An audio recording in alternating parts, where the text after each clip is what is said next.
하나님 사랑하는 것보다 더하며 경건의 모양은 있으나 경건의 능력은 부인하니 이 같은 자들에게서 내가 돌아서라. 아멘. 오늘은 교회사 39번째 시간 17세기 청교도 경건주의에 대해서 함께 생각하고 기도하도록 하겠습니다. 저희가 종교개혁 시기를 지금 같이 공부하고 있는데, 종교개혁이 16세기에 이제 일어났는데, 16세기를 거쳐 17세기에 이제 이 영국 청교도가 경건주의 운동을 이제 펼치게 됩니다. 이 청교도들은 영국에 있는 이 장로교 신앙, 그 개혁주의 신앙을 가진 사람들이라고 볼 수 있습니다. 그러니까 이 장로교 신앙과 이 청교도 신앙이 굉장히 닮아 있습니다. 처음에 영국의 종교개혁이 일어날 때에 이 청교도들이 영국 그 국교회, 성공회라고 불리는 영국 국교회의 정치 제도를 개혁하려고 노력을 많이 합니다. 그런데 그만 이제 이게 실패하고 맙니다. 이렇게 정치적인 노력이 실패하면서 청교도들이 추구했던 것이 바로 이제 개인적인 차원의 경건 운동이 됩니다. 오늘은 이 경건 운동을 좀 자세히 살펴보겠습니다. 먼저 청교도 경건 운동의 배경을 좀 살펴보면, 이 영국 성공회는 이 정치 제도가 로마 카톨릭처럼 이 위에서부터 피라미드식으로 아래로 내려가는 게 위계가 있습니다. 이 천주교를 보면 맨 위로 이제 하나님이 계시고 그 다음이 바로 교황입니다. 그리고 이제 몇 명의 추기경이 있고, 추기경 아래에 감독들이 있고, 감독 아래에 이제 일반 성직자들이 있고, 그 아래 이제 일반 평신도가 있게 됩니다. 성공회도 이 천주교와 굉장히 비슷합니다. 맨 위에는 하나님이 계시고 그 아래에는 이제 교회의 머리로 가는 왕이 있습니다. 그리고 왕 아래에 대주교가 있고, 대주교 아래에 감독들이 있고, 감독 아래에 다시 이제 일반 성직자들이 있고, 그 아래에 이제 평신도들이 있게 되는 겁니다. 이 교회의 정치 제도가 이 교회에 있어서 아주 큰 영향을 주게 됩니다. 위계 질서가 강하다 보면 이 성직자들이 성도들한테 관심 갖기보다는 그 위에 어떻게 보면 인사권을 갖고 있는, 힘을 갖고 있는 이 윗사람들의 눈치를 자꾸 보게 되는 겁니다. 그래서 이 영국의 이 종교 개혁자인 토마스 카트라이트가 이 교회 정치가 이런 식으로 되면 영국 교회가 잘 될 수 없다라고 하면서 1569년에 개혁을 주장하게 됩니다. 이 토마스 카트라이트가 주장했던 게 이제 이 대의 정치, 권위가 위에서 아래로 내려오는 것이 아니라 가장 밑에 이 평신도들로부터 위로 올라가는, 어떻게 보면 이제 오늘날의 장로교 체계에 가까운 그런 개념을 이제 해야 된다. 그래야 교회가 살 수 있다 주장을 했던 겁니다. 일종의 이게 이제 민주주의 개념인데, 종교개혁이 시작되던 1500년대, 즉 16세기에는 이 민주주의 정치 개념 자체가 존재를 하지 않을 때였습니다. 그래서 보면 오늘날 민주주의 정치 제도가 사실상 교회에서 시작된 거라는 것을 저희가 볼 수가 있습니다. 그런데 이제 카트라이트는 시대를 너무 앞서간 인물이었습니다. 그래서 이 사람이 이제 주장했던 대로 관철되지 못하고 결국 토마스 카트라이트가 이제 직위가 해제되고 망명을 하게 됩니다.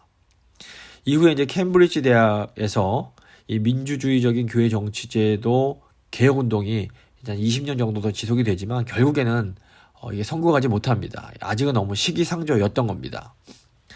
이제 그 후에 나타나는 것이 뭐냐면 바로 이 영국 청교도들의 경건 운동이었습니다. 이 경건 운동의 목적은 교회를 부흥시키고 성도들의 신앙을 잘 세우는 것이었습니다. 그러니까 그 토마스 카트라이트의 품었던 그 목적과 다르지 않습니다. 근데 이제 그 목적을 성취하려는 방법이 달라진 겁니다. 제도 개혁이 안 되니까 이제는 이제 목회로 승부를 하자.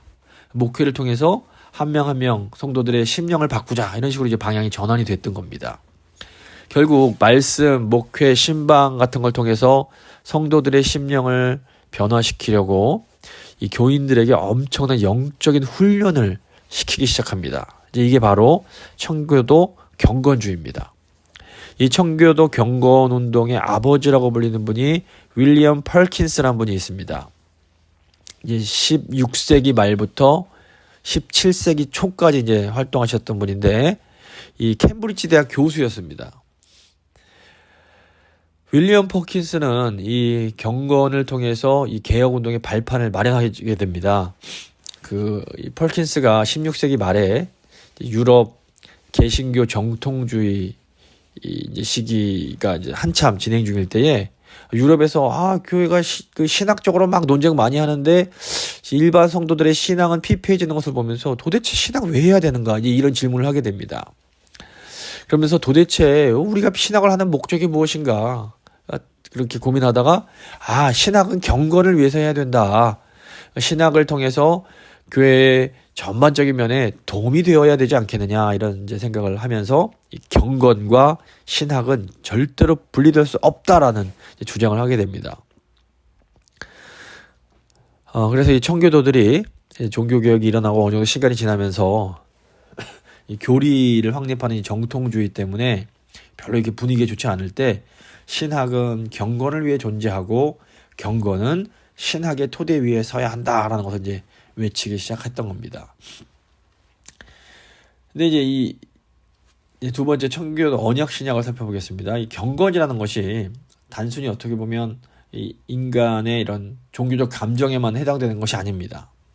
경건은 반드시 신학적인 토대, 진리의 근거가 있어야 됩니다.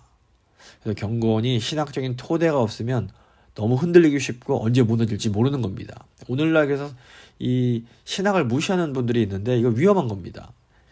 궁극적 목적은 경건일지라도 그 토대는 아주 건강한 신학이 되어야 됩니다. 그래서 퍼킨스가 경건한 신앙의 그 토대를 성경에 나오는 언약 개념에서 이제 찾게 됩니다. 성경을 보니까 하나님은 하나님의 백성들을 다스리고 이끌어 가실 때 언제나 언약을 통해 하시더라라는 겁니다. 그래서 하나님이 언약으로 주신 명령과 약속을 준행하면 축복을 하시고 이걸 언약을 깨뜨리고 배신하면 저주를 받게 된다. 이 원리가 성경에 이제 있다라는 겁니다. 그래서 예수 그리스도를 믿으면 구원받고 믿지 않으면 멸망하는 것도 일종의 언약 구도에 속한다라는 겁니다. 그래서 예수님께서 새 언약을 맺으셨다고 하는데 이 언약 예수님을 믿으면 축복을 받고 예수님을 믿지 않으면 그 언약을 지키지 이 새 언약권에 들어가지 않으면 이제 저주를 받게 되는 겁니다. 그래서 이 언약이라는 것이 하나님과 인간이 맺으시는 어떤 관계의 구조, 틀에 해당하는 것이라고 볼 수 있습니다. 근데 이제 퍼킨스가 성경 속에 나오는 언약을 보니까 이 언약이 두 종류로 나눠지더라는 겁니다. 하나는 행위 언약이 있고 다른 하나는 은혜 언약이 있습니다. 이 행위 언약은 말 그대로 인간의 행위를 토대로 형성된 언약을 말합니다. 그래서 아담을 보면 선악을 알게 하는 나무를 먹지 말라라는 명령을 받았습니다. 그래서 이 명령에 순종하느냐 불순종하느냐가 너무너무 중요했던 겁니다. 이 순종하면 살고 불순종하면 죽는 거였습니다. 그런데 아담이 불순종해서 이 언약 관계가 깨지고 결국 죽음에 이르게 됩니다. 그리고 아담의 후손들이 이 아담과 함께 언약에 있었기 때문에 이 모두가 아담 안에서 아담과 함께 죄로 다 들어가게 된 겁니다. 그래서 율법은 이 행위 언약적인 요소가 있습니다.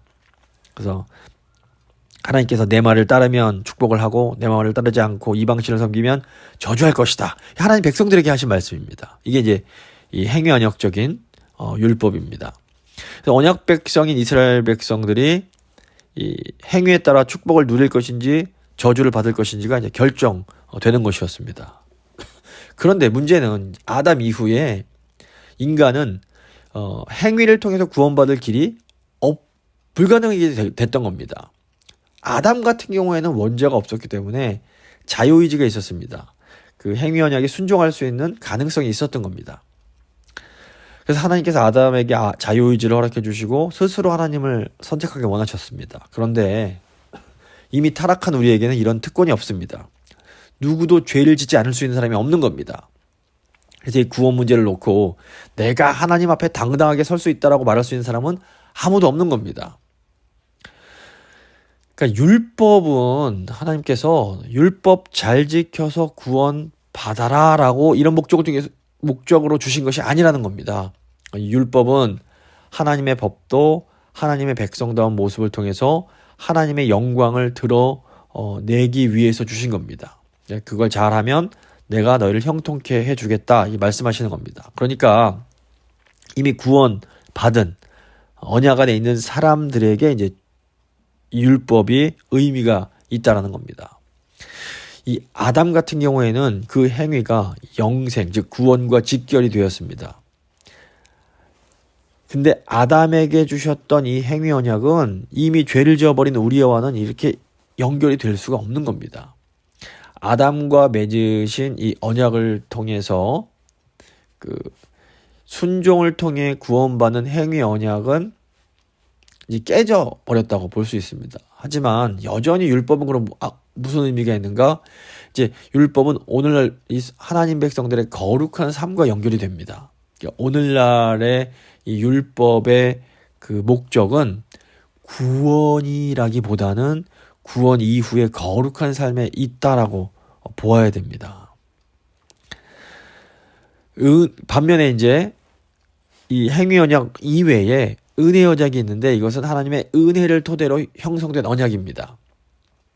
하나님의 은혜 없이는 누구도 구원을 받지 못합니다. 그래서 하나님은 은혜 언약을 맺으시고 결국 예수 그리스도를 보내주셨습니다. 그래서 예수님께서 십자가를 통해서 속죄 사역을 하셨던 겁니다. 우리는 예수 그리스도를 믿음으로 말미암는 하나님의 은혜로 구원을 얻게 됩니다. 그리고 이제 구원받은 우리는 거룩한 삶을 살기 위해서 율법이 필요해지게 되는 겁니다.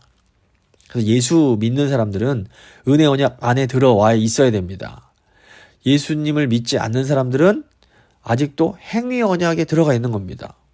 그러니까 행위 언약이 깨졌다는 것은 이 언약이 깨진 거지 언약이 없어진 건 아닌 겁니다. 여전히 행위 언약이 있고 은혜 언약이 있습니다. 근데 예수 믿는 사람들은 은혜 언약에 들어가서 하나님이 주시는 그 구원을 받은 것이고 행위 언약에 들어있는 사람들은 여전히 행위를 잘하면 하나님께 100% 순종하면 구원받을 수 있습니다. 문제는 인간이 모두 죄인이기 때문에 행위로는 구원받을 수 있는 사람이 단 한 사람도 없다는 게 문제입니다.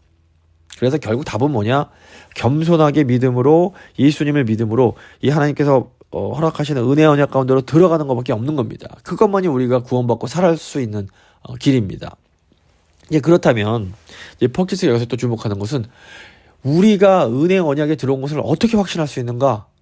이제 퍼킨스 같은 경우에는 우리가 은혜 언약에 들어와 있다는 증거가 두 가지가 있다라고 말합니다. 첫 번째 증거는 이 회심의 체험입니다. 행위 언약에서 은혜 언약으로 들어가는 어떤 체험이 있어야 됩니다. 근데 이제 보통은 이게 굉장히 충격적인 그런 사도 바울의 체험과 같은 그런 사건으로 일어날 수도 있습니다.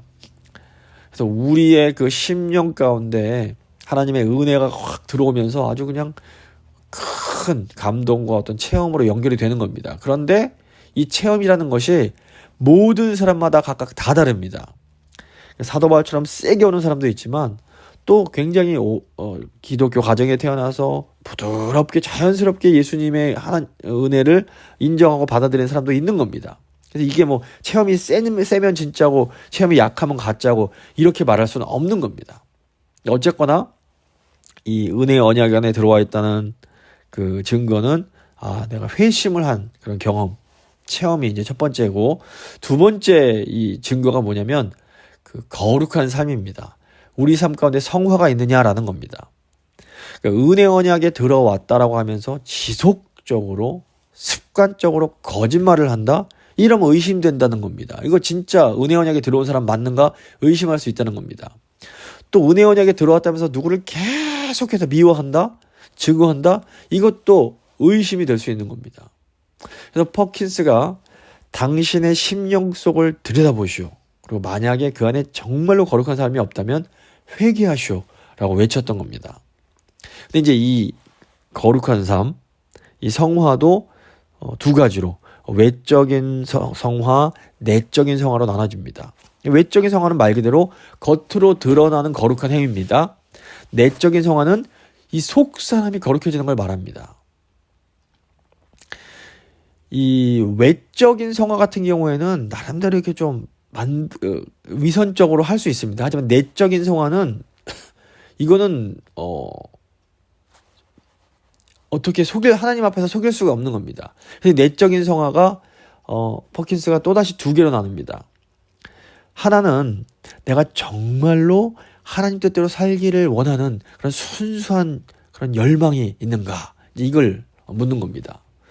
내 안에 정말 내가 하나님 뜻대로 살고 싶다라는 이런 간절한 마음이 없다면 아직 은혜 언약 가운데 들어와 있지 못하다는 겁니다. 그래서 내가 정말 주님 뜻대로 살고자 하는 마음이 있으면 이게 이 사람이 정말 은혜 언약 안에 들어와 있구나라는 아주 강력한 증거가 된다라는 겁니다. 근데 내 안에 정말 하나님 뜻대로 살고 싶다라는 이 간절한 열망은 행위 언약에 들어가 있는 사람들, 즉 구원받지 못한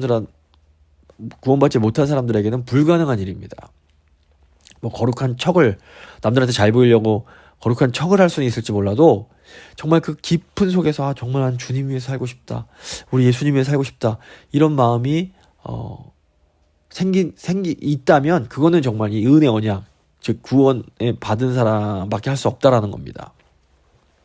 다른 사람은 몰라도 자기 자신은 알고 있다라는 겁니다. 내가 주님 위해서 정말 살고 싶은 마음이 있는가, 이게 이제 중요하고, 두 번째가 뭐냐면 내적 언약이 내 안에 있는 어떤 남아있는 죄와 싸우고 있는가, 어떤 그런 영적 전쟁을 하고 있는가, 이게 또 이 내적인 성화의 또 중요한 증거라고 합니다. 그래서 내가 주님을 정말 사랑하는데 그래도 잘 안 될 때가 있는 겁니다. 자꾸 내적인 갈등도 생기고, 주님 위해 살고 싶은데 자꾸 죄에 넘어져 이런 모습 때문에 죄책감도 들고 막 괴로워하는 겁니다.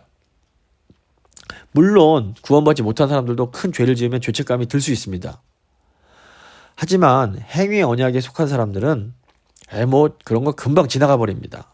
이 정도면 남들도 다 하는 건데, 간음도 하고 거짓말도 하지만 남들도 다 그렇게 사는데 하면서 그냥 쉽게 지나가는 겁니다. 하지만 정말로 구원받은 사람, 이 은혜 언약 안에 들어온 사람들은 이 죄를 아주 심각하게 고민합니다. 그래서 로마서 7장에 나오는 사도 바울의 고백처럼 오호라 나는 공고한 자로다, 이렇게 외치게 되는 겁니다. 그래서 이 윌리엄 퍼킨스는 이 설교를 통해서 이 성도들의 마음을 깊이 파고 들어가서 정말로 당신이 구원받은 은혜 언약 안에 들어온 사람인지를 확인하고, 그렇지 않다면 진심으로 회개해야 된다, 이렇게 외쳤던 겁니다. 이 마지막으로 청교도의 이 윤리, 청교도의 삶을 생각해 보겠습니다. 청교도의 삶을 한마디로 결의론, 이 영어로 casuistry라고 하는데, 이게 결의론이 뭐냐면 어떤 기본적인 원리를 구체적인 상황에 어떻게 적용할 수 있는지를 연구하는 거를 이 결의론이라고 합니다. 근데 성경 보시면 대부분 아주 큰 원리로만 주어집니다. 십계명 보시면 살인하지 말라, 거짓말하지 말라, 원리만 줍니다.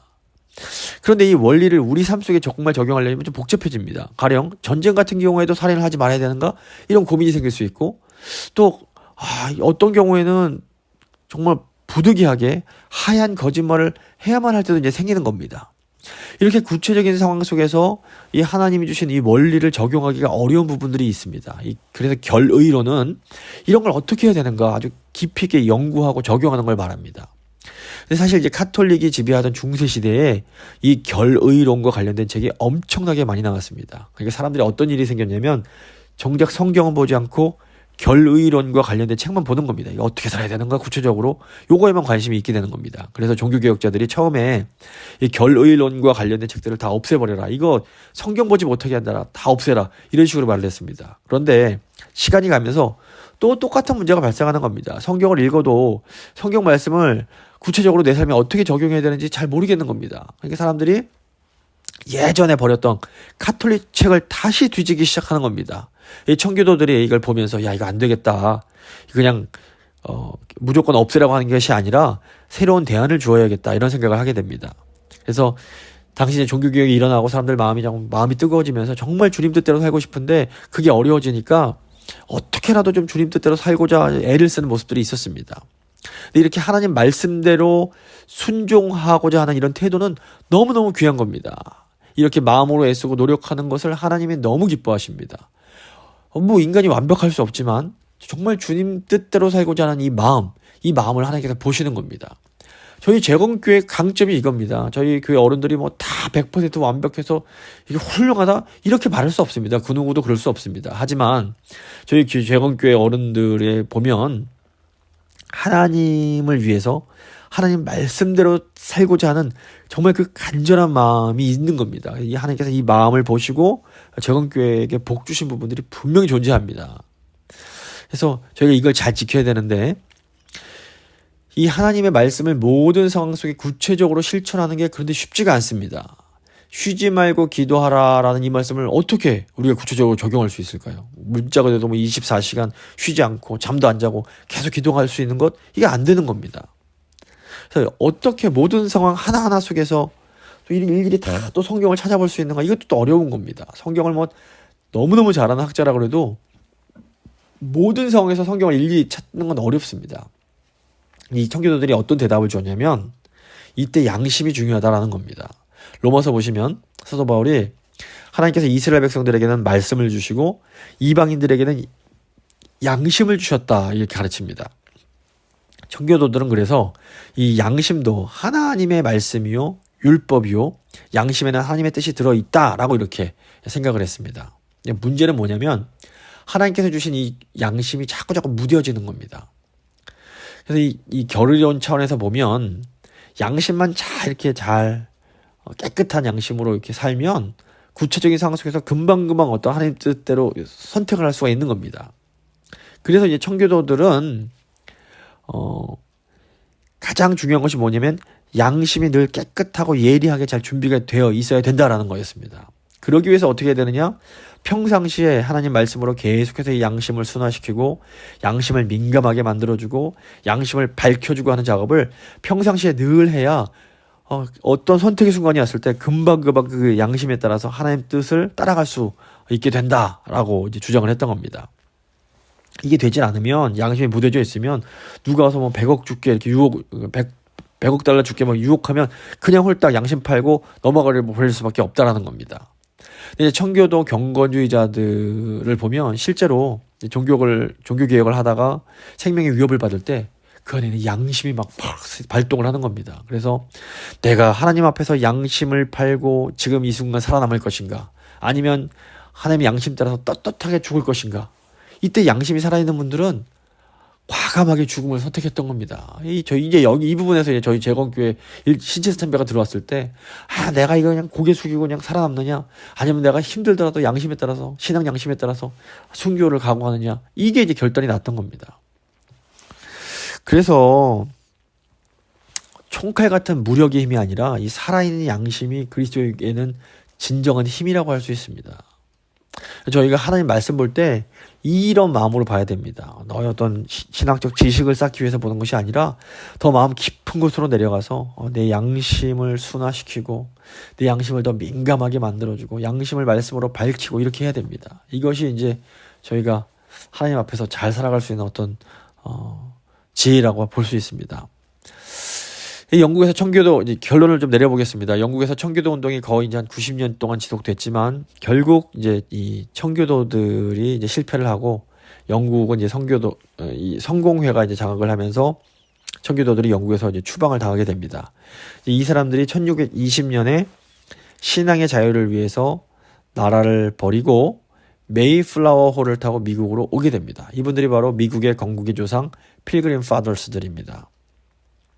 근데 당시 미국은 말 그대로 이제 불모지였습니다. 요즘처럼 좋은 곳이 아니라 정말 척박한 땅이었습니다. 저희가 뭐 추수감사절 때마다 이 말씀을 드리는데, 뭐 신앙의 자유를 찾아서 미국으로 왔지만 뭐 청교도들을 기다리는 건 추위와 배고픔, 고통과 괴로움이었던 겁니다. 뭐 그때 그러니까 100명 정도가 왔는데 50명 정도가 그 겨울을 나지 못하고 다 죽게 됩니다.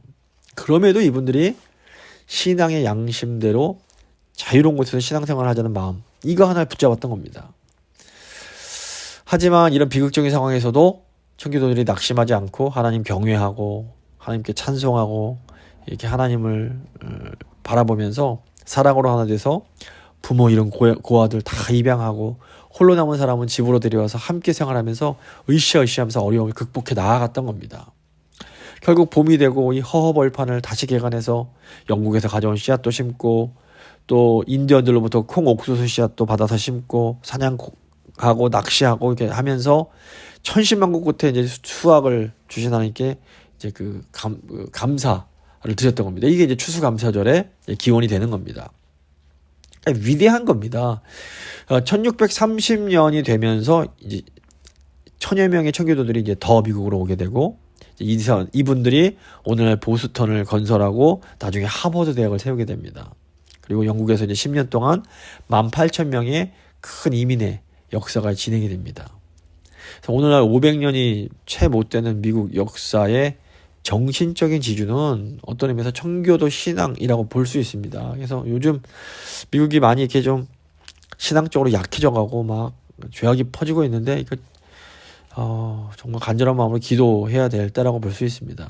그래서 아까도 말씀드렸지만 저희 재건교회 신앙이 이 청교도 신앙과 굉장히 흡사한 부분이 있습니다. 공부할 때마다 이게 재건교회는 정말 청교도와 많이 닮아있다 이런 생각을 많이 하게 됩니다.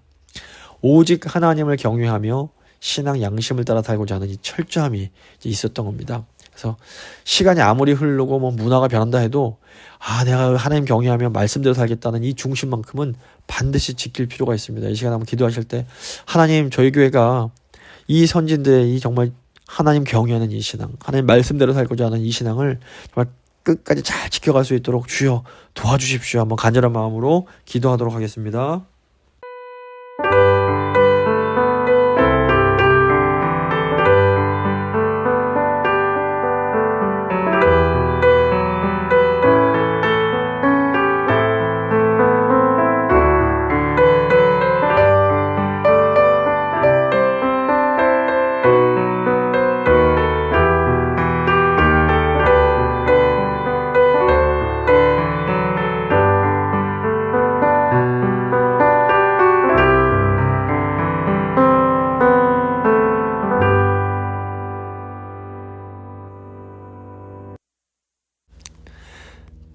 살아계신 하나님, 오늘 17세기 이 청교도들의 신앙을 보면서 저의 신앙을 다시 한번 돌아봅니다.